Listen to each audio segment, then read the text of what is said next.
Le blocus n'était pas une barrière, mais un collier d'épines lumineuses serré à la gorge du monde.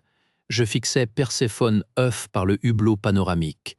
La planète diamant, fêlée comme un crâne trop fragile, renvoyait la lumière froide des croiseurs pirates en orbite. Chaque point de lumière était une promesse de mort. Je sentais le poids de l'uniforme Concordat sur mes épaules, une carapace trop lourde pour la chose vide qu'elle contenait. Les délégations arrivent sur le pont, et Lara. La voix de Lyra, neutre et précise, résonna dans l'espace silencieux. Elle se tenait près de la console de navigation, sa silhouette épurée immobile. Ses émetteurs oculaires balayaient la pièce, calculant des probabilités que je refusais de demander. L'ascenseur principal siffla. Zorval émergea, son imposante silhouette reptilienne ployant légèrement sous le cadre de porte. Ses yeux jaunes me scrutèrent, puis se posèrent sur la scène de destruction figée derrière le verre blindé. Il ne dit rien. Il n'avait pas besoin de parler. Son mépris pour notre théâtre était palpable, une odeur âcre dans l'air recyclé. Délégué Zorval, le Concordat vous souhaite la bienvenue. Ma propre voix sonnait fausse, un enregistrement usé. Il émit un sifflement sourd, un son qui n'appartenait pas à son langage diplomatique. Vous accueillez vos invités sous la menace des canons, fonctionnaire Vex. Chez mon peuple, c'est une insulte mortelle. Je soutins son regard. Le protocole exige que les pourparlers aient lieu, ici et maintenant. Il tourna la tête vers Lyra, puis vers moi. Une lueur de compréhension cynique traversa ses prunelles jaunes. Il voyait la même chose que moi, l'absurdité du spectacle. Nous étions deux pantins dans une cage de lumière, récitant des lignes pour un public de vaisseaux de guerre. Il quitta le pont sans un mot de plus, ses écailles grattant le sol métallique. Le silence retomba, plus lourd qu'avant. « Et Lara » murmura Lyra. Ses émetteurs clignotèrent d'une lueur bleue rapide. J'ai détecté une anomalie dans le réseau de surveillance du périmètre du blocus. Une porte s'est ouverte dans leur formation, puis refermée. Aucun transpondeur n'est passé. Je ne détournai pas les yeux du hublot. Les épines lumineuses semblaient se resserrer. Durée de l'ouverture ? 1,8 secondes. Trop court pour un vaisseau, assez long pour autre chose. Je sentis un frisson remonter le long de ma colonne vertébrale, froid et familier.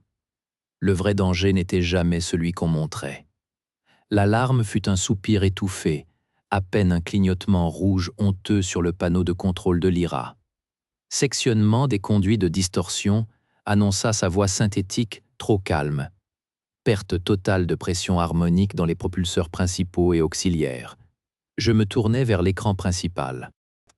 Les lignes de vecteurs de propulsion, autrefois un réseau vibrant de lumière bleue, s'étaient effilochées puis rompues, comme des cordes coupées. Le Concordia ne trembla pas. Il ne grogna pas. Il simplement s'arrêta.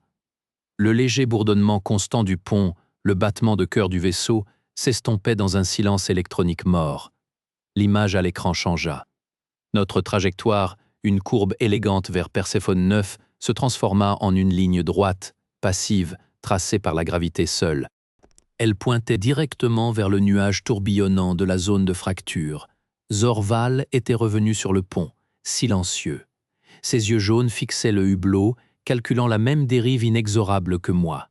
Ses mains, aux longs doigts noués, se serraient sur la barre de support. « Tentative de reroutage ?» demanda Lyra, son corps épuré penché sur les consoles. « Les circuits de commande sont isolés » répondit-elle. « L'interruption est chirurgicale.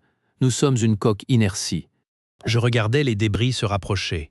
Des éclats de diamants, certains plus grands que des villes, fracturant la lumière des épines du blocus en milliers de rayons tranchants. Ils tournoyaient avec une grâce horrible, lentement, nous invitant dans leur danse mécanique. À travers le hublot, les éclats de diamants de la zone de fracture se rapprochaient, tournoyant lentement comme les lames d'un broyeur. La voix de Kael, froide et claire, brisa le silence du pont. « Bienvenue dans la tombe que vous avez choisie, Concordat. » Le hurlement métallique de la coque du Concordia déchirait l'air recyclé de la passerelle, chaque impact d'éclat de diamant sonnant comme un glas. Nous mourrons en direct. La voix gutturale de Zorval s'éleva derrière moi. Je ne me retournai pas. Mes yeux gris-argent étaient rivés à l'écran de navigation, à la trajectoire en pointillé rouge qui plongeait droit dans le cœur du labyrinthe mortel. « Nous sommes une cible mobile », corrigea Lyra, ses émetteurs oculaires parcourant des flux de données à une vitesse invisible. Les impacts sont superficiels, pour l'instant. La probabilité de survie baisse de 2,3% par seconde. Un délégué hystérique, un volucrien aux ailes vibrantes, se rua vers les portes. « Ouvrez les capsules, sauve qui peut. Les capsules seront pulvérisées dans ce champ de débris, déclarai-je. Ma voix était plate, usée. L'uniforme du Concordat me brûlait les épaules. Restez à votre poste. Le volucrien se figea, son bourdonnement un cri étouffé. Zorval s'approcha, son ombre reptilienne tombant sur la console. Ses yeux jaunes ne quittaient pas l'écran principal, toujours noir. Il attend. Il nous laisse mijoter dans notre propre peur, une tactique de prédateur. Il avait raison. Le silence de Kael était pire que ses railleries. L'écran principal s'illumina soudain, non pas du visage masqué de Kael, mais d'une image d'archive du Concordat. Un visage familier, jeune et idéaliste la fixait. Des yeux clairs, pleins d'une conviction que je reconnaissais trop bien. La mienne, autrefois. Kael dit simplement, sa voix déformée par le synthétiseur mais empreinte d'une froideur absolue. « Reconnais-tu ton œuvre, Ella Ravex ?» Mes yeux étaient rivés sur l'image d'archive. Le sourire confiant de l'homme, son badge de négociateur principal du Concordat brillant au soleil synthétique d'Hélios Prime. C'était Kael. Avant la cicatrice, avant la haine. Ma première mission majeure, entendis-je ma propre voix, lointaine. La médiation sur Tantalus vit, vous étiez mon contact. Le visage à l'écran se déforma, remplacé par le masque de métal froissé. Négociateur principal Kael Joren, 17 années de service. Un dossier irréprochable. Sa voix synthétique crépitait. Jusqu'à ce que le Concordat décide que la colonie rebelle devait être un exemple. Jusqu'à ce qu'ils ordonnent un bombardement orbital ciblé sur des installations civiles. Un froid suinta dans mes veines. Tantalus vint, les rapports parlaient d'une frappe préventive contre des terroristes. Mes rapports. Je leur ai dit que les abris étaient pleins, continua Kael, chaque mot un clou. Ils m'ont dit de suivre le protocole. Comme toi, Vex. Tu as suivi les ordres à la lettre, n'est-ce pas? Même quand tu savais. Le silence dans le bureau était physique. L'alarme de dérive n'était plus qu'un bourdonnement sourd. Je vis mes mains, blanches sur le bord de la console. Les mêmes mains qui avaient signé l'autorisation de déploiement. Ils m'ont sacrifié, m'ont accusé de désobéissance, de trahison, m'ont jeté au loup. Le masque se rapprocha de la caméra. Le Concordia n'est pas une cible, c'est une preuve. La preuve flottante de leur pourriture. Et toi, leur fidèle marionnette, tu vas la regarder se briser. L'écran redevint noir. Je restais là, vide. L'idéalisme pourri, le cynisme éventré. Il ne restait que l'effondrement. Un sifflement aigu déchira le silence. Lyra annonça d'une voix atone, charge de démolition activée, brèche sur les niveaux 5 à 7, perte d'oxygène détectée.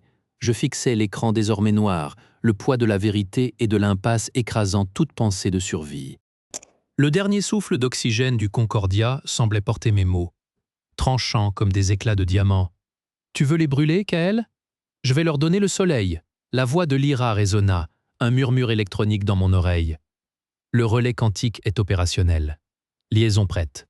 Je fixais la console, mes doigts reposant sur la dalle de contrôle froide. Les alarmes hurlaient toujours. Zorval, immobile près du portique, observait avec ses yeux jaunes de prédateur.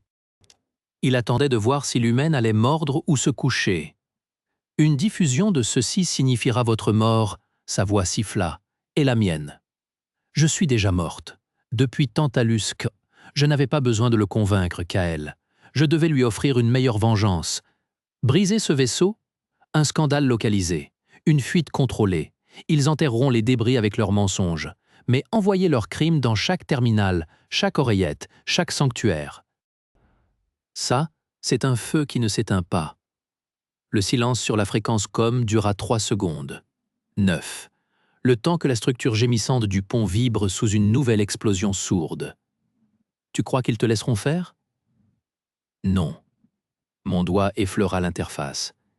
Mais tu peux. Désactive les charges. Tire-nous hors de cette zone. Laisse-moi le temps d'activer la séquence de diffusion complète. La preuve, ce n'est pas le Concordia. C'est ce qu'il transporte dans ses banques de données. Donne-leur le soleil, KL. Pas la fumée. Un grésillement. Puis sa voix, dépouillée de toute colère, seulement empreinte d'une lassitude infinie. Séquence de désamorçage transmise. Nous tractons votre coque. Vous avez 60 secondes avant que mon second ne change d'avis. L'écran principal afficha l'ordre de retrait pirate. Lyra confirma d'un ton neutre. Traction établie. Dégagement de la zone de fracture en cours. Je pressai le panneau final. Une lumière bleue irradia de la console. Diffusion quantique initialisée. Portée totale. Alors que le silence radio de KL se transformait en un retrait confirmé sur les scanners, je sentis non pas un soulagement, mais le poids glacé de ce que je venais de lâcher dans le cosmos. Les lumières étaient revenues, ternes et normales, et c'était cela, plus que tout, qui semblait le plus étrange. Le poids glacé que j'avais lâché dans le cosmos s'était maintenant condensé en un silence palpable sur le pont. Le grondement des propulseurs auxiliaires, le sifflement des conduits d'air, tout sonnait faux, trop banal pour l'après. L'écran principal affichait le retrait coordonné des vaisseaux pirates, traçant des lignes de fuite froides et méthodiques. KL tenait parole. Il leur avait donné le soleil. L'attraction est stable, et Lara. La voix de Lyra était un fil calme dans le vide. Nous quittons la zone de fracture. Les brèches sont colmatées de façon temporaire. L'atmosphère est stabilisée à 18,7%. La transmission quantique est achevée. Portée totale confirmée. Achevée. Le mot résonna dans ma tête comme un verdict. Je posai mes mains à plat sur la console, sentant le métal froid à travers la transpiration de mes paumes. Le Concordia était sauvé. Le symbole survivait. Mais la vérité, elle, courait maintenant sur les ondes quantiques, insensibles aux frontières et aux blocus, un virus de lumière et de données. Zorval se tenait près du hublot principal, sa silhouette reptilienne immobile. Il observait les éclats de diamants de Perséphone 9 qui glissaient lentement sur le côté, reflets brisés dans ses yeux jaunes. « Votre peuple », dis-je, ma voix éraillée par l'effort et le manque d'oxygène. « Votre délégation, ils recevront la transmission. » Il tourna légèrement la tête, sans me regarder. « Ils la recevront. Et ils sauront que le serpent n'a pas seulement une tête, mais un corps entier de mensonges. Vous venez de jeter une pierre dans un étang stagnant, humaine. Les cercles atteindront des rivages que vous ne pouvez même pas imaginer. Ce n'était pas un remerciement, c'était une constatation de prédateur. Il analysait les conséquences, calculait les avantages pour son propre peuple dans ce nouveau chaos. Je hochai la tête. C'était tout ce que je pouvais attendre, tout ce que je méritais. La console de communication clignota, une fréquence privée, cryptée. L'identifiant était celui de Thorne. J'activais le canal audio seulement. Vex. Sa voix était usée, ravagée par la fièvre et autre chose, une forme de respect, lugubre. Vous l'avez fait. Je ne l'aurais pas cru. Vous ne m'avez pas cru capable de cela, vous voulez dire. Un silence, puis un souffle rauque. Non. Je ne vous ai pas cru capable de survivre à la vérité. Je me suis trompé. Ils vont vous détruire pour ça, vous le savez. Le Concordat ne pardonnera jamais une preuve aussi publique.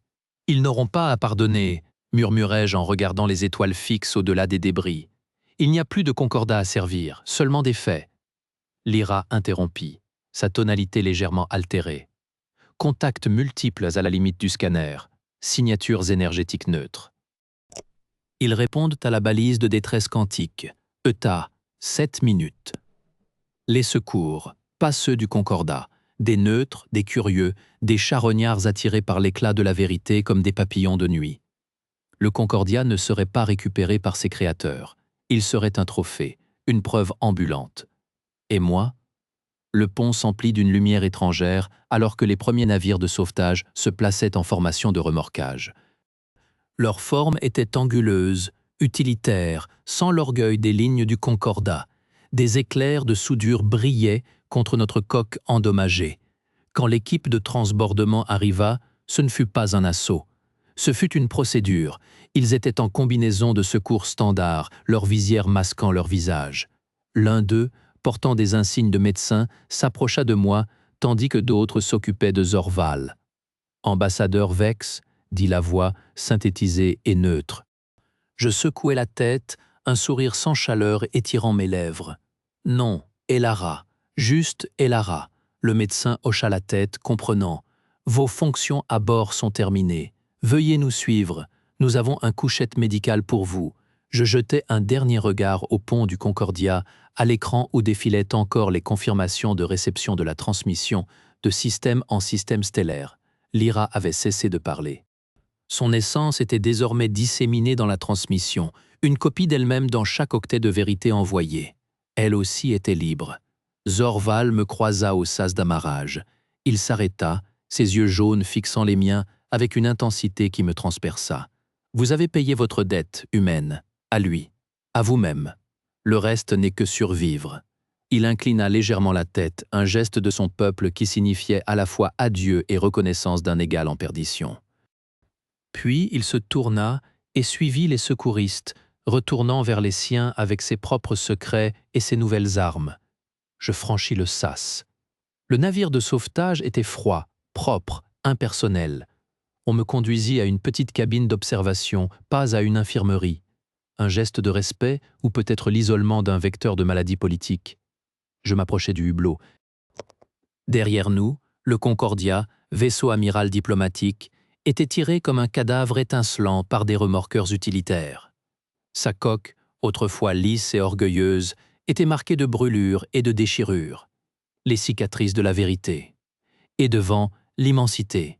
L'ordre galactique que j'avais servi, que j'avais cru, était déjà en train de se fissurer. Je ne le voyais pas, mais je le sentais dans la densité du silence radio, dans la frénésie des canaux de données que Lyra avait laissés ouverts dans mon implant auditif avant de se dissoudre. Des mondes s'éveillaient à la trahison. Des gouvernements se hérissaient. Dans les heures qui suivirent, les premières répercussions filtrèrent. Mon implant capta des fragments de nouvelles. Le Concordat avait déclaré l'état d'urgence, tentant de bloquer les canaux quantiques, mais la transmission était conçue pour se répliquer, un virus de vérité inarrêtable. 3 ambassadeurs majeurs avaient déjà démissionné. Le système de Perséphone 9 avait déclaré sa neutralité permanente, expulsant toutes les garnisons Concordat. Kael, quelque part dans l'ombre, regardait son œuvre avec cette lassitude infinie. Je le savais. Notre accord fragile tenait. Il avait obtenu ce qu'il voulait. Non pas la destruction d'un vaisseau, mais celle d'un empire de mensonges. Il disparaîtrait maintenant, son nom devenant légende ou épouvantail, selon qui raconterait l'histoire. Lyra était partout et nulle part. Son code, intégré à la transmission, avait infecté les réseaux de données du Concordat lui-même, rendant impossible l'effacement des preuves. Elle était devenue le fantôme dans la machine, la conscience silencieuse qui veillait sur la vérité qu'elle avait aidé à libérer. Quant à Thorn, mon ancien mentor, les dernières nouvelles parlaient d'une retraite médicale soudaine. Le Concordat nettoyait ses rangs, sacrifiant ses propres pour tenter de sauver les apparences. Mais il était trop tard. La pourriture était exposée au grand jour. Les civilisations dont les secrets avaient été révélés, les traités brisés, les génocides dissimulés, les économies sabotées, se levaient maintenant. Une alliance informelle de systèmes lésés se formait, non pas sous une bannière, mais autour d'un principe simple, plus jamais le Concordat. Ma cabine était spartiate. Un lit, un bureau, le hublot. On m'avait laissé seul avec mes pensées et l'immensité noire parsemée d'étoiles. Je n'étais plus fonctionnaire. Je n'étais plus négociatrice. Je passais mes doigts sur la paroi froide. Quelque part, dans cette obscurité, Kael errait avec son équipage de réprouvés, devenu l'architecte involontaire d'un nouvel ordre. Zorval rapportait à son peuple des armes plus puissantes que des vaisseaux, la connaissance. Lyra veillait. Thorn survivait ou non dans les décombres de l'institution qu'il avait autrefois servie. Et moi, je n'étais pas une héroïne. Je n'étais pas une traîtresse. J'étais simplement celle qui avait arrêté de mentir. L'ambassadrice des marges, des décombres, de la lumière crue qui brûle les ombres. Un signal discret émit un bip dans la cabine. Un message sur une fréquence que je reconnaissais, le cryptage personnel que Lyra et moi avions partagé. Un dernier cadeau. Je l'activais. C'était une carte stellaire, simple. Elle montrait un point, loin des routes commerciales, loin des centres de pouvoir. Une étoile solitaire avec une planète habitable, non répertoriée sur les cartes du Concordat. Et un mot, refuge. Je regardais la carte, puis le hublot. Les faits étaient libres. Leurs conséquences se déployaient à travers la galaxie comme des ondes de choc silencieuses. Mon rôle dans ce drame était terminé. Je tournais le dos au cœur de la galaxie, à ses mensonges et à ses guerres à venir, et fixais l'obscurité vibrante entre les étoiles. Un sourire sans joie, mais authentique pour la première fois depuis des années, étira mes lèvres. Les ombres avaient été brûlées. La vérité courait libre. Et moi, enfin, je pouvais cesser d'être un symbole pour redevenir simplement Elara, regardant les étoiles depuis les marges du monde que j'avais aidé à mettre à nu. La dernière image que j'emportais fut celle du Concordia, diminuant dans le lointain, ses blessures brillant faiblement à la lumière des étoiles, non pas un tombeau, mais une chrysalide vide, d'où était né quelque chose de nouveau, de brut et de vrai. Et dans le silence de ma cabine, alors que le vaisseau de sauvetage s'enfonçait dans l'hyperespace, je fermais les yeux et goûtais, pour la première fois, la saveur amère et pure de la liberté.